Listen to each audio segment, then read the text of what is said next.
जदि पूरी खाई खाई बोर हो गले ताले नानपुरी खात रेस्टोरेंट ढाबा होटेल भोजी स्टाइल रे नानपुरी जदि बनैबा पई चाहउछंती ताले ए भिडियोटी खास आपण को पई। नानपुरी बनैबा को हेले प्रथमे ता आगरु गोटे घोड़टे बना होइता 7 केजी मैदा रे नानपुरी बना होछि। में 2 केजी दही नेचु ता सहित 1 लिटर तेल 500 ग्राम चीनी 200 ग्राम लूण सेथिरे 5टी पाचिला कदली को पेस्ट करि निहाइछि। सेथिरे दिया जिवो 100 ग्राम कला जीरा 100 ग्राम जुआनी ता सहित बेकिंग सोडा 100 ग्राम दिया जिवो 10 ग्राम गोलमर्च पाउडर 100 ग्राम मिल्क मेड देई घोड़टे बनै नबा। मो सुरप्रिया पंडा फैमिली विलेज फूड को आपण मानको अनेक अनेक स्वागत जनाउछि। रेसिपीटी जदि भलो लागे ताले लाइक ते करिवे, फ्रेंड्स रिलेटिव्स को शेयर कर देबे, चैनल को जदि नुआ आस्था सब्सक्राइब करबा को भूलिबेनी। एठी 70 रे 80 जन को पई बना होछि। आपण चाहिले आपण को हिसाब रे आपण मन नै परिबे।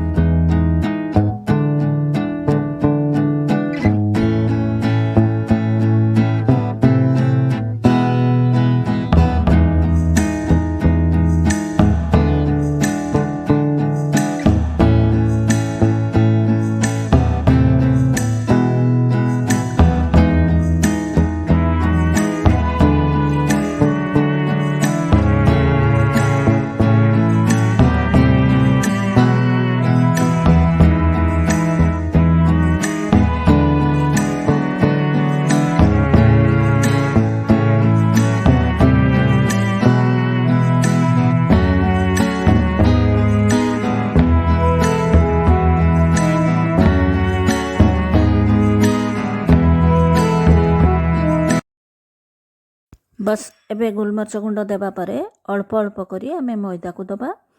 घोल अनुଯାयी आमे मैदा को सेथे मिक्स करबा। एठे मु 7 केजी मैदा को यूज करूची। जेहेतु अधिका लोकन को पई यह बना होची आपण आपण को हिसाब रे बनेबे। अटा चकटिला भलिया भल से ताको दली ताको ओदा कोना करी आधा घंटे पर्यंत ताको भड़ेई करी रखिबा। नानपुरी बनेबारे बेसी किछि कष्ट नाही, आपण इजिली बनै परिबे एवं अन्य परी अपेक्षा नानपुरी खाइबा पई पसंद मध्य करिवे।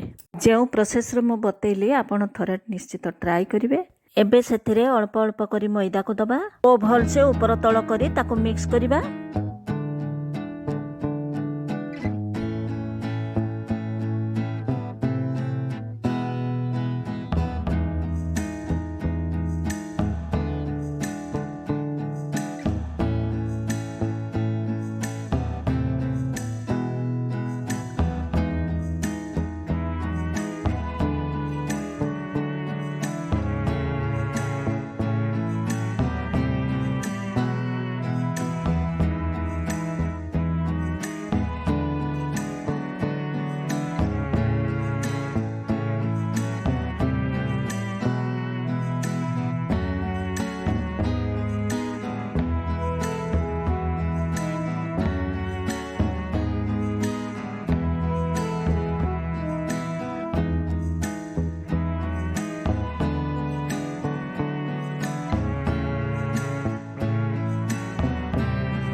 एबे ताको एई भली हाथ रे प्रेस करिबा सॉफ्ट बनिबा पर्यंत। आपण भी एई भली ताको सॉफ्ट बनेबे। सॉफ्ट बनेले जते बेले आपण तेल रे याकू छानिबे ता मध्ये बहुत ताहा क्रिस्पी बनिबो एवं खाइबा पई मध्ये बहुत टेस्टी लागिबो।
बड़ गोला नहीं हाथ में ये थरे प्रेस करेंगे एवं बेलिला बेले बेलना बाड़ी रे टिके तेल देबे एवं गोला रे मध्य टिके हाथ रे तेल देबे प्रेस करेंगे जेमती ताहा मोटा आकार रे रहिबा दरकार पतला आलू बनेबेनी।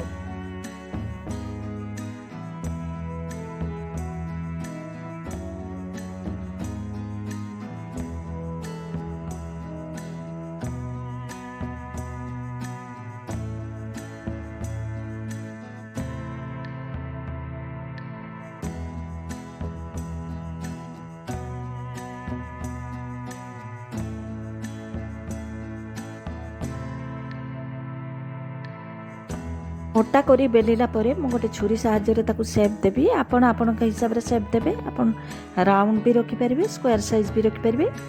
एभली कला परे मु आगरु तेल को गरम करी रखिछि। गोटे गोटे करी मु ताकू एबे छांकी नेबी।